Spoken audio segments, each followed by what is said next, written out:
Hello everyone, welcome back to my channel. My name is Naya. Thank you for your likes, thank you for your shares, thank you for subscribing to my channel. If you are new to this channel, please turn on the notification bell and please try to subscribe. Okay, all right, so today I bring you another exciting tutorial on how to make a kid's ball gown, or kiddies ball gown as it's being called, and this is the season. Okay, so you want to make for your baby. So I've already cut my bodice, work with the measurement. Okay, your child's measurement, just cut a basic bodice. The neckline is 3 by 3 for the front and 3 by whatever depth you want, and I want a very low neckline. Okay, just that I'll just attach a belt or a bow at the back of the dress, so it's going to be a very low neckline. Okay guys, so pardon my voice, I lost my voice. Okay, so just bear with me. So that's the bodies. It's so easy. There are so many channels on YouTube that have videos on how to make a basic bodies. I already have a video on that, but it's not for kids. Okay, so this is the tool I'm working with.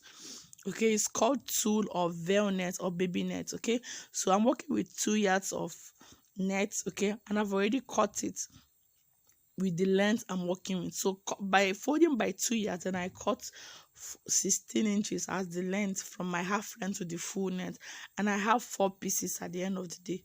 Okay, so that's what I'll be working with. Then that's the bodies. Okay, so I'll gather the two together, maybe to get up to 2 layers to achieve fullness.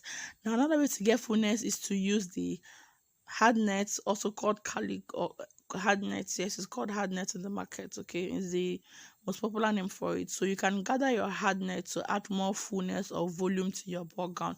But I'm making this for a 1-year-old, and I don't think she needs that kind of volume. And the hard net is very strong, and it itches children, and they cry a lot when they make contact with the hard net. So I don't use it for kids from 6 months to 1 year, but from 2 years and above I use hard net. Okay, now to make the underlay, that's the satin. Okay, that will be below the net because the net is transparent. Okay, so you need satin. You can use taffeta, your bridal satin, mirror face, doll face. Here I'm using bridal satin, and I'm working with just half yard. So I want to cut a 180-degree flare just for the underlay of the net. So I fold my fabric in two.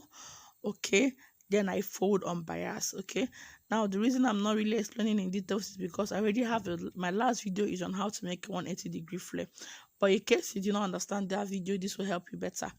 Now for me to derive my radius for this 180-degree flare, I'm going to divide my waist measurement by 3.14. So I'm working with waist 20 here, then I'll divide that by 3.14. Okay, I'm working with waist 24. Yes, for this is 24 inches. So dividing that by 3.14, I have around 7.6 or thereabout. Okay, so that would be what I would use for my radius. So I'm marking 7.6 from the tip or from the top of the fabric. I'm marking it round. Okay, so that's 7.6. Okay, so I'll just make a curve to connect all of those points I made. Okay, so I'm using a yellow chalk. This might not be visible, but just know that you have to connect in a curve. Excuse me guys. So I also mark the length of my dress. Now the whatever you have as a length, subtract 3 inches from it because the satin is supposed to be shorter than the net. So I have length 16, so I'm marking around 12.5 for the length. Okay, so I decided to work with 12.5, subtracted about 3.5 because I really want the satin to be lower than the net. Okay, you don't want your satin poking out under your net. It's not proper, it doesn't look nice. So the best way is to make sure that your net is longer than your satin by at least 3 yards. Okay, I hope you get that tip. So you cut through the 12.5 inches you are making, or whatever length you are working with. Make sure you cut on the curve. Okay, so I also cut out through the radius, that's the waistline. Right, so that will take care of both my zip allowance and everything. So like I said, it's a half circle. So by the time you cut out, you have a half circle. When you cut out that stuff, you have a half circle. So that's why it's called a half circle flare. Okay, so this is the outcome of our flare. Okay, I'll go and iron this. Just know that you have to iron. I'm not working with light, but I just want to make this video just so that we can make beautiful outfits for our kids this Xmas. All right, guys.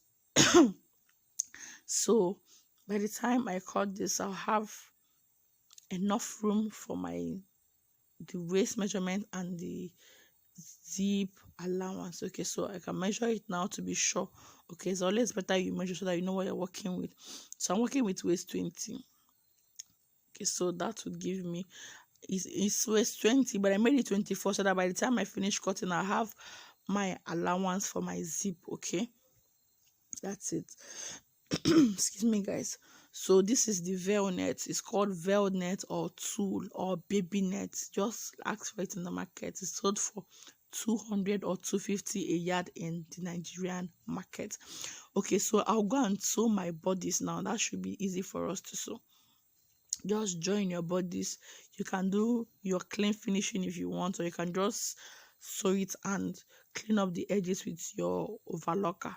Okay, so I'm going to gather the two now.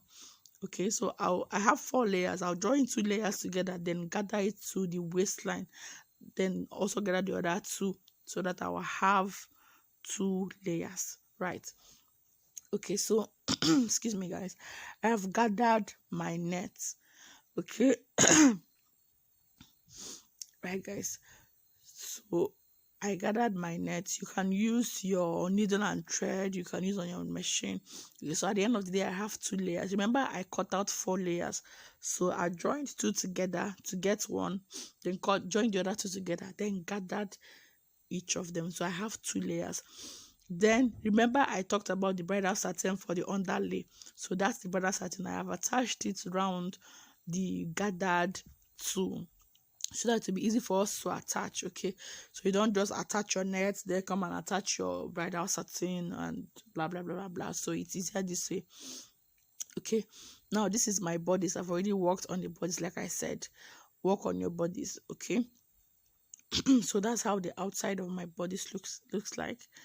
Then that's excuse me, guys, sorry, I really have cough and catarrh. Okay, so that's the inside of my bodice, and you can see how clean it is, like the already made inside. It's so clean. You just need to iron, so you're not seeing any stitch. Okay, the armhole is properly cleaned up, the shoulder line everywhere, there is no seam line at all. Okay, down to the zipper line. So the trick to do this is to join separately. Join your fabric to the fabric and lining to lining. That's the trick. So you can see that the fabric and the lining is separate. All right, so now to my fabric, okay, I would attach the tulle and the bridal satin round the main fabric. Remember, I'm working with a lace fabric, so there is bridal satin underneath the lace, just so that the body of the child don't be showing. Then I'm also using another bridal satin as lining. You can use your normal lining. Okay, so that's why I said fabric to fabric, lining to lining. It means you're picking the bridal satin, there's an underlay for the net together. Okay, then you also attach it round the neckline. You can hold this round with your pin so that when you are sewing, it's easier for you. Okay, so I'm trying to pin round. Okay, and I'm just showing us this process because I know there may be beginners in our midst. Okay, so if you're working with a fabric that has stones, pull out the stones. Okay, so you can see me pull out that stone there. Okay, it's a pearl. Okay, not the stone, it's a pearl. So I've pulled it out just so that your needle doesn't come in contact with that and break. Then you have to start adjusting or putting new needles. So if you're working with fabrics that have stones, pearls, whatever, just pull them out if they are in the way of your seam line. Sorry, guys. So you attach all the way around gently, just so that you will feed the gathered two round the waistline. So I'm pulling another pearl, you can see that. Okay, so attach it all the way around. Okay, then you also have to cut a lining piece just to line the fabric. Okay, now if you are working with hard nets, like I explained earlier, You can use hard net to achieve more fullness. It means after your bridal satin, you have the hard net then down there. Okay, so this is how the outside of the dress will be looking after you join. Okay, remember, if you're working with hard net, after gathering your two, sew the bridal satin on top of it, then you sew the hard net on top of it. Okay, now this is the lining piece. You cut your lining. Okay, your lining piece should also be around 2 inches excuse me, lower than your bridal satin, the underlay for the net. Okay, then you also gather your lining piece. Remember, I said the trick to achieving a neat finishing or a clean finishing is to sew fabric to fabric and lining to lining. Okay, so I've attached the lining piece round my fabric. You can see the inside. So this is the inside. That's how rough the inside is, but then on the outside it's so clean, it's super clean. So you will now go and overlock the edges of the inside. It's not going to show anyways, but I like to have my work really clean. So now if you're working with the lining fabric that frays, you also make sure you overlock the edges of your lining fabric just so that it doesn't fray. Okay, so that's how the dress, that's the outside. Then if you're working with a dress that you know that you insert a zipper, now is the time to fold your fabric and put your zipper. Okay, so like I said, I wouldn't be attaching a zipper to this dress. Okay, it has a very low neckline. Okay, and it's for a 1-year-old anyway. So then at the lower part there, I'll just attach a bow to it to add flavor to the dress. Okay, so my dress is ready now. You can decide to add appliques to it, add roses, whatever it is. You can get creative. Okay, just add pearls, stones, whatever it is that would bring out the beauty of your ball gown. Okay, so you can see the bodice already has stones on it. I had to highlight that. So now to the hem, you can add whatever type of accessory you want to add. Okay, so I don't have a kit mannequin, but this is it on the hanger. So if you found this video helpful, please like, share, and subscribe to my channel. Thank you very much. I love you guys. Bye.